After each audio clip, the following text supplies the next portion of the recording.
I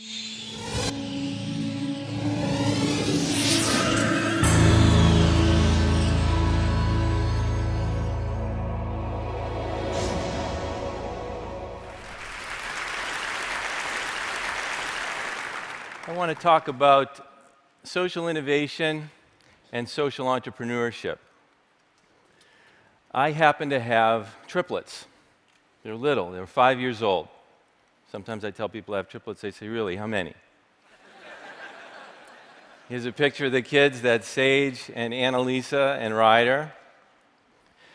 Now, I also happen to be gay. Being gay and fathering triplets is by far the most socially innovative, socially entrepreneurial thing I have ever done.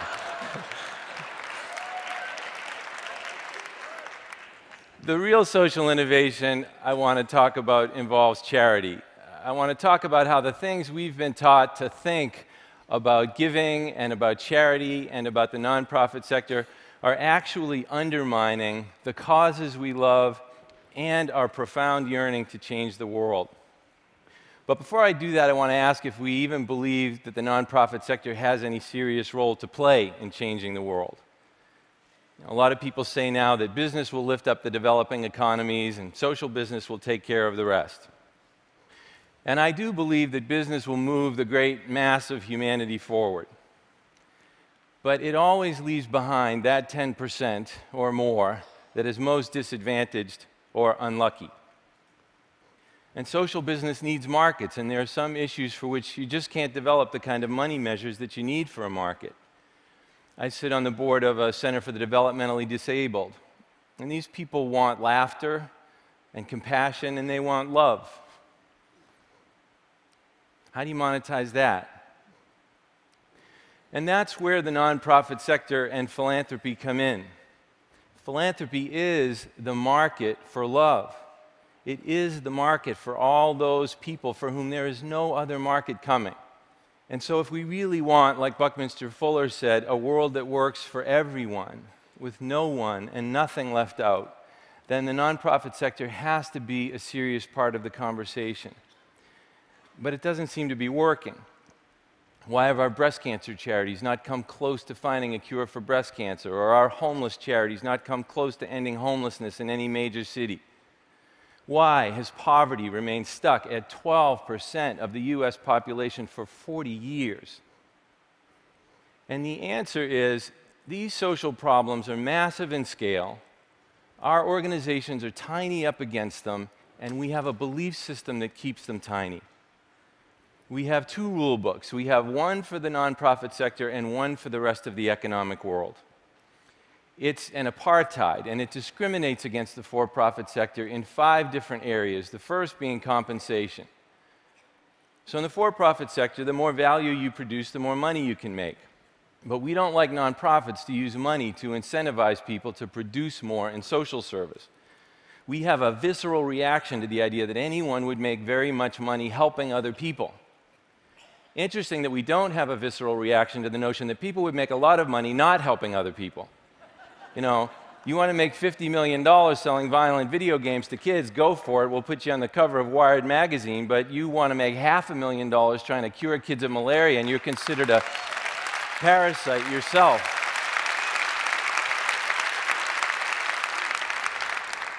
And we think of this as our system of ethics, but what we don't realize is that this system has a powerful side effect, which is it gives a really stark, mutually exclusive choice between doing very well for yourself and your family or doing good for the world to the brightest minds coming out of our best universities, and sends tens of thousands of people who could make a huge difference in the nonprofit sector marching every year directly into the for-profit sector because they're not willing to make that kind of lifelong economic sacrifice. Business Week did a survey, looked at the compensation packages for MBAs 10 years out of business school. And the median compensation for a Stanford MBA with bonus at the age of 38 was $400,000. Meanwhile, for the same year, the average salary for the CEO of a $5 million plus medical charity in the US was $232,000, and for a hunger charity, $84,000. Now, there's no way you're going to get a lot of people with $400,000 talent to make a $316,000 sacrifice every year to become the CEO of a hunger charity. Some people say, well, that's just because those MBA types are greedy. Not necessarily. They might be smart. It's cheaper for that person to donate $100,000 every year to the hunger charity, save $50,000 on their taxes, so still be roughly $270,000 a year ahead of the game, now be called a philanthropist because they donated $100,000 to charity, probably sit on the board of the hunger charity, indeed probably supervise the poor SOB who decided to become the CEO of the hunger charity, and have a lifetime of this kind of power and influence and popular praise still ahead of them. The second area of discrimination is advertising and marketing. So we tell the for-profit sector, spend, spend, spend on advertising until the last dollar no longer produces a penny of value. But we don't like to see our donations spent on advertising and charity. Our attitude is, well, look, if you can get the advertising donated, at 4 o'clock in the morning, I'm okay with that. But I don't want my donation spent on advertising. I want it to go to the needy. As if the money invested in advertising could not bring in dramatically greater sums of money to serve the needy. In the 1990s, my company created the long-distance AIDS Ride bicycle journeys and 60-mile-long breast cancer 3-day walks. And over the course of 9 years, we had 182,000 ordinary heroes participate, and they raised a total of $581 million. They raised more money more quickly for these causes than any events in history, all based on the idea that people are weary of being asked to do the least they can possibly do. People are yearning to measure the full distance of their potential on behalf of the causes that they care about deeply. But they have to be asked. We got that many people to participate by buying full-page ads in the New York Times and the Boston Globe and primetime radio and TV advertising. Do you know how many people we would have gotten if we put up flyers in the laundromat? Charitable giving has remained stuck in the US at 2% of GDP ever since we started measuring it in the 1970s. That's an important fact because it tells us that in 40 years, the nonprofit sector has not been able to wrestle any market share away from the for-profit sector. And if you think about it, how could one sector possibly take market share away from another sector if it isn't really allowed to market? And if we tell the consumer brands, you may advertise all the benefits of your product, but we tell charities, you cannot advertise all the good that you do, where do we think the consumer dollars are going to flow? The third area of discrimination is the taking of risk in pursuit of new ideas for generating revenue. So Disney can make a new $200 million movie that flops, and nobody calls the Attorney General. But you do a little $1 million community fundraiser for the poor, and it doesn't produce a 75% profit to the cause in the first 12 months, and your character's called into question. So nonprofits are really reluctant to attempt any brave, daring, giant-scale new fundraising endeavors for fear that if the thing fails, their reputations will be dragged through the mud. Well, you and I know when you prohibit failure, you kill innovation. If you kill innovation in fundraising, you can't raise more revenue. If you can't raise more revenue, you can't grow. And if you can't grow, you can't possibly solve large social problems. The fourth area is time. So Amazon went for 6 years without returning any profit to investors, and people had patience. They knew that there was a long-term objective down the line of building market dominance. But if a nonprofit organization ever had a dream of building magnificent scale that required that for 6 years, no money was going to go to the needy, it was all going to be invested in building this scale, we would expect a crucifixion. And the last area is profit itself. So the for-profit sector can pay people profits in order to attract their capital for their new ideas, but you can't pay profits in a nonprofit sector. So the for-profit sector has a lock on the multi-trillion-dollar capital markets, and the nonprofit sector is starved for growth and risk and idea capital. Well, you put those 5 things together, you can't use money to lure talent away from the for-profit sector, you can't advertise on anywhere near the scale the for-profit sector does for new customers, you can't take the kinds of risks in pursuit of those customers that the for-profit sector takes, You don't have the same amount of time to find them as the for-profit sector, and you don't have a stock market with which to fund any of this, even if you could do it in the first place, and you've just put the nonprofit sector at an extreme disadvantage to the for-profit sector on every level. If we have any doubts about the effects of this separate rulebook, this statistic is sobering. From 1970 to 2009, the number of nonprofits that really grew, that crossed the $50 million annual revenue barrier, is 144. In the same time, the number of for-profits that crossed it is 46,136. So we're dealing with social problems that are massive in scale, and our organizations can't generate any scale. All of the scale goes to Coca-Cola and Burger King. So why do we think this way? Well, like most fanatical dogma in America, these ideas come from old Puritan beliefs. The Puritans came here for religious reasons, or so they said, but they also came here because they wanted to make a lot of money. They were pious people, but they were also really aggressive capitalists. And they were accused of extreme forms of profit-making tendencies compared to the other colonists. But at the same time, the Puritans were Calvinists. So they were taught literally to hate themselves. They were taught that self-interest was a raging sea that was a sure path to eternal damnation. Well, this created a real problem for these people. Right here, they've come all the way across the Atlantic to make all this money. Making all this money will get you sent directly to hell. What were they to do about this?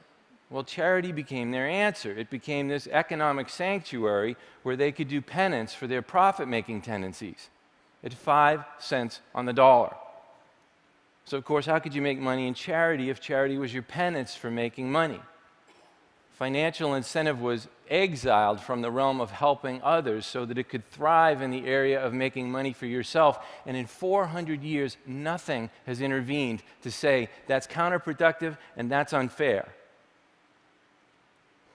Now, this ideology gets policed by this one very dangerous question, which is what percentage of my donation goes to the cause versus overhead? There are a lot of problems with this question. I'm going to just focus on two. First, it makes us think that overhead is a negative, that it is somehow not part of the cause. But it absolutely is, especially if it's being used for growth. Now, this idea that overhead is somehow an enemy of the cause creates the second, much larger problem, which is it forces organizations to go without the overhead things they really need to grow in the interest of keeping overhead low. So we've all been taught that charities should spend as little as possible on overhead things like fundraising under the theory that, well, the less money you spend on fundraising, the more money there is available for the cause. Well, that's true if it's a depressing world in which this pie cannot be made any bigger. But if it's a logical world in which investment in fundraising actually raises more funds and makes the pie bigger, then we have it precisely backwards, and we should be investing more money, not less, in fundraising, because fundraising is the one thing that has the potential to multiply the amount of money available for the cause that we care about so deeply. I'll give you two examples. We launched the AIDS Rides with an initial investment of $50,000 in risk capital. Within 9 years, we had multiplied that 1,982 times into $108 million after all expenses for AIDS services. We launched the Breast Cancer 3 Days with an initial investment of $350,000 in risk capital. Within just 5 years, we had multiplied that 554 times into $194 million after all expenses for breast cancer research. Now, if you were a philanthropist really interested in breast cancer, what would make more sense? Go out and find the most innovative researcher in the world and give her $350,000 for research, or give her fundraising department the $350,000 to multiply it into $194 million for breast cancer research. 2002 was our most successful year ever. We netted for breast cancer alone, that year alone, $71 million after all expenses. And then we went out of business, suddenly and traumatically. Why? Well, the short story is our sponsor split on us. They wanted to distance themselves from us because we were being crucified in the media for investing 40% of the gross in recruitment and customer service and the magic of the experience, and there is no accounting terminology to describe that kind of investment in growth and in the future other than this demonic label of overhead. So on one day, all 350 of our great employees lost their jobs because they were labeled overhead. Our sponsor went and tried the events on their own. The overhead went up. Net income for breast cancer research went down by 84%, or $60 million in 1 year. This is what happens when we confuse morality with frugality. We've all been taught that the bake sale with 5% overhead is morally superior to the professional fundraising enterprise with 40% overhead. But we're missing the most important piece of information, which is, what is the actual size of these pies? Who cares if the bake sale only has 5% overhead if it's tiny? What if the bake sale only netted $71 for charity because it made no investment in its scale, and the professional fundraising enterprise netted $71 million because it did? Now, which pie would we prefer, and which pie do we think people who are hungry would prefer? Here's how all of this impacts the big picture. I said that charitable giving is 2% of GDP in the United States. That's about $300 billion a year. But only about 20% of that, or $60 billion, goes to health and human services causes. The rest goes to religion and higher education and hospitals. And that $60 billion is not nearly enough to tackle these problems. But if we could move charitable giving from 2% of GDP up just one step to 3% of GDP by investing in that growth, that would be an extra $150 billion a year in contributions. And if that money could go disproportionately to health and human services charities, because those were the ones we encouraged to invest in their growth, that would represent a tripling of contributions to that sector. Now we're talking scale. Now we're talking the potential for real change. But it's never going to happen by forcing these organizations to lower their horizons to the demoralizing objective of keeping their overhead low. Our generation does not want its epitaph to read, "We kept charity overhead low."